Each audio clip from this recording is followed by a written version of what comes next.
ന്യൂനപക്ഷ വോട്ടുകൾ പിടിക്കുന്നതിന് വേണ്ടിയാണ് ഇത്തരത്തിൽ ഡീൽ ഉണ്ട് എന്ന്, അതായത് BJP LDF ഡീൽ ഉണ്ട് എന്ന് പറയുന്നത് എന്നുള്ള ഒരു ആരോപണമാണ് പ്രധാനമായും. ഒരു സംശയമുണ്ടോ? രണ്ടാളുടെയും ഉദ്ദേശം കോൺഗ്രസ് തോൽപ്പിക്കാനാണ്.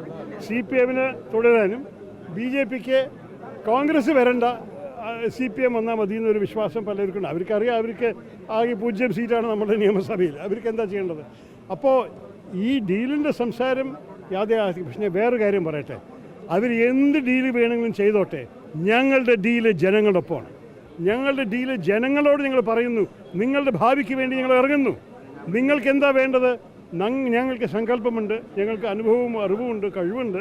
നമ്മൾ ഈ നാടിനെ മെച്ചപ്പെടുത്താൻ വേണ്ടിയിട്ടാണ് മത്സരിക്കുന്നത്. അതിനുവേണ്ടി നിങ്ങളുടെ ഒപ്പം ഞങ്ങളുടെ ഡീൽ എന്താണ്? ഞങ്ങളെ ജയിപ്പിക്കുക, നിങ്ങളാണ് ഭരിക്കാൻ പോകുന്നത്, നിങ്ങളുടെ ആവശ്യത്തിന് വേണ്ടിയാണ് ഞങ്ങൾ നിൽക്കാൻ പോകുന്നത്. അതാണ് ഞങ്ങളുടെ ഡീല്, അത് മാത്രമേ ഉള്ളൂ. തീരെ ഒരു കാര്യം നിങ്ങൾക്കറിയാം, എല്ലാ പാർട്ടിയുടെ അകത്തും എല്ലാ ഇലക്ഷൻ സമയത്തും ചിലപ്പോൾ വല്ല വിഷയങ്ങളും പരിഭ്രമങ്ങളും ഡിസപ്പോയിൻമെൻറ്റ്സും നിരാശയും ഒക്കെ ഉണ്ടാവും. അത് നോർമലാണ്, സ്വാഭാവികമാണ്. പക്ഷേ ഈ തവണ അത് കഴിഞ്ഞ ശേഷം എല്ലാവരും ഐക്യത്തോടെ നിന്നിട്ടുണ്ട്. നിങ്ങൾ എവിടെയെങ്കിലും ശരിക്കും ഒരു സീരിയസ് റബൽ കണ്ടിട്ടുണ്ടോ? എല്ലാവരും പറഞ്ഞു ശരി, പാർട്ടി തീരുമാനമെടുത്തു, ഇനി നമ്മൾ ഒറ്റക്കെട്ടായിട്ട് ഒരുമിച്ച് പ്രവർത്തിക്കണമെന്ന്. എല്ലാവരും എല്ലാറ്റിനും കുറിച്ച് സന്തുഷ്ടമല്ല എന്നും കൂടി അറിഞ്ഞിട്ടും കൂടി അവർ എല്ലാവരും ഈ തെരഞ്ഞെടുപ്പിന് വേണ്ടി ഇറങ്ങിയിട്ടുണ്ട്. ഞങ്ങളെല്ലാവർക്കും മനസ്സിലാക്കിയിട്ടുണ്ട് ഈ വിജയം കേരളത്തിൻ്റെ ആവശ്യമാണ്, നമ്മളുടെയും ആവശ്യമാണ്. അതുകൊണ്ട് നമ്മൾ വേറെ വിഷയങ്ങൾ പറഞ്ഞിട്ട് സമയം കളഞ്ഞിട്ടോ തർക്കിച്ചിട്ടോ ഒരു കാര്യമില്ല. ഞങ്ങൾ ജയിക്കാൻ വേണ്ടിയിട്ടാണ് ഇറങ്ങിയിരിക്കുന്നത്. എവിടെയും ഞാൻ പോയവിടെ ഞാൻ കാണുന്നത് ഐക്യം, ധൈര്യം, ആത്മവിശ്വാസം. സാധ്യതയുണ്ട്. എൻ്റെ കയ്യിലല്ല ഈ മന്ത്രിസ്ഥാനങ്ങളൊക്കെ. പക്ഷെ നിങ്ങൾക്ക് മത്സരിക്കുന്ന ഒരാൾ, ഇവിടെ ജനങ്ങളുടെ ശബ്ദം കേൾപ്പിക്കാൻ അറിയുന്ന ഒരാളാണ്.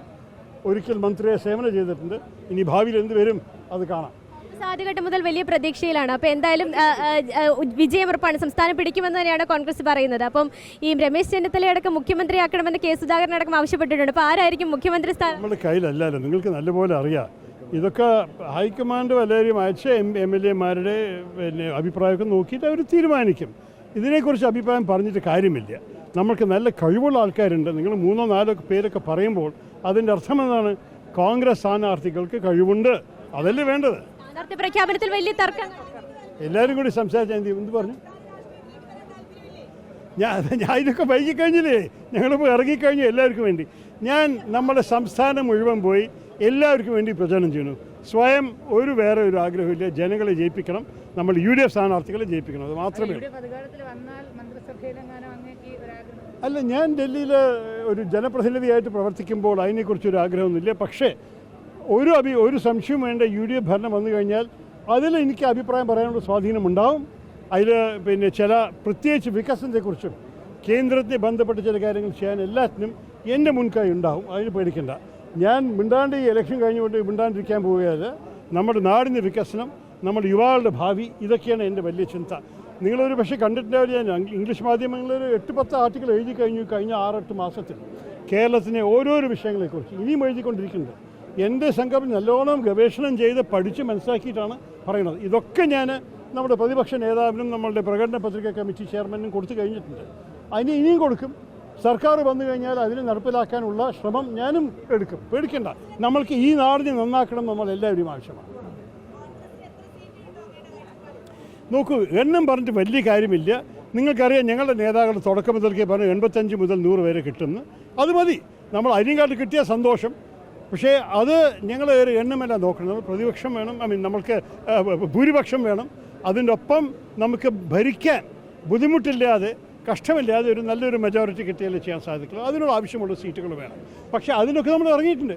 എല്ലാവരുടെയും പോയാലും ഞാൻ കാണുന്ന ആവേശം, ഊർജ്ജ നിങ്ങൾ എവിടെയും കണ്ടുവരും. ആരോഗ്യത്തില്ല. എന്താണ് ജനങ്ങളുടെ ഊർജ്ജ? ഫാന്റാസ്റ്റിക്. എല്ലാവർക്കും വേണ്ടത് ഒരു മാറ്റത്തിൻ്റെ ഒരു സമയമായിരുന്നു. വേണുഗോപാലിന്റെ രമേശ് ചെന്നിത്തലയുടെയും ഒക്കെ പേരുകൾ മുഖ്യമന്ത്രി സ്ഥാനത്തേക്ക് ഉയർന്നേക്കുന്നുണ്ട്. അപ്പോൾ ഈ സ്ഥാനാർത്ഥി തർക്കത്തിലുണ്ടായ തർക്കം മുഖ്യമന്ത്രി സ്ഥാനത്തിനുണ്ട്. ഒരു വാക്കും എനിക്ക് ഈ വിഷയത്തെക്കുറിച്ച് പറയാനില്ല. സമയം വരുമ്പോൾ MLA-മാരും ഹൈക്കമാൻഡും തീരുമാനിക്കും. അത് നിങ്ങൾ കണ്ടോളാം.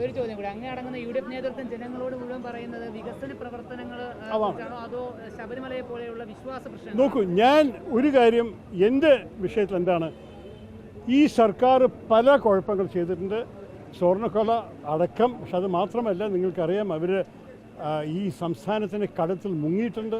അവർ ഈ നാടിനെ പല വിധത്തിലും വികസിപ്പിക്കാൻ സാധിച്ചിട്ടില്ല.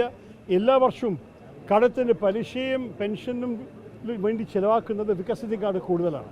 അങ്ങനെ അവർ ഈ സർക്കാരിനെ നടത്തിയാൽ ഒന്നും നടക്കാൻ പോകുന്നില്ല. അതുകൊണ്ട് ഞാൻ എല്ലാവരോടും പറയണത്, ഇവരെ ആക്ഷേപിച്ചിട്ട് മാത്രമല്ല ഞങ്ങൾ ജയിക്കാൻ പോകുന്നത്. എല്ലാവർക്കും അറിയാം ഈ സർക്കാരിൻ്റെ കഴിവില്ലായ. ഞങ്ങൾ പറയുന്നത് ഭാവിയിൽ ഞങ്ങൾക്ക് സങ്കല്പമുണ്ട്, ഈ സംസ്ഥാനം നന്നാക്കാൻ വേണ്ടി, വികസനത്തിന് വേണ്ടി പദ്ധതികൾ കൊണ്ടുവരും. ഞങ്ങൾ ഈ നാടിനെ വെറുതെ വിടാൻ പോകുന്നില്ല. ഞങ്ങളൊരു ഐഡിയ വെച്ചിട്ടാണ് വന്നിരിക്കുന്നത്, മറ്റേവരെ എതിരിച്ചിട്ട് മാത്രമല്ല. അതുകൊണ്ട് ഒരു പോസിറ്റീവ് സന്ദേശം എന്താണ് ഞങ്ങൾ ചെയ്യാൻ പോകുന്നതെന്നാണ് ഞാൻ എൻ്റെ പ്രഭാഷണം എല്ലാവരും പറയുന്നത്. 14 ജില്ല എത്താൻ സമയം തന്നിട്ടില്ല ഇലക്ഷൻ കമ്മീഷൻ. പക്ഷേ 13 എത്തുന്നതാണ് ഞങ്ങളുടെ പ്ലാൻ പ്രകാരം. ഇനി വേറെ വല്ല ബുദ്ധിമുട്ട് വന്നിട്ടില്ലെങ്കിൽ 13 ജില്ലയിലും എത്തും. എത്രത്തോളം സ്ഥാനാർത്ഥികൾക്ക് വേണ്ടി നമ്മൾ ഇറങ്ങാൻ സാധിക്കും, ഞാൻ ഇറങ്ങും.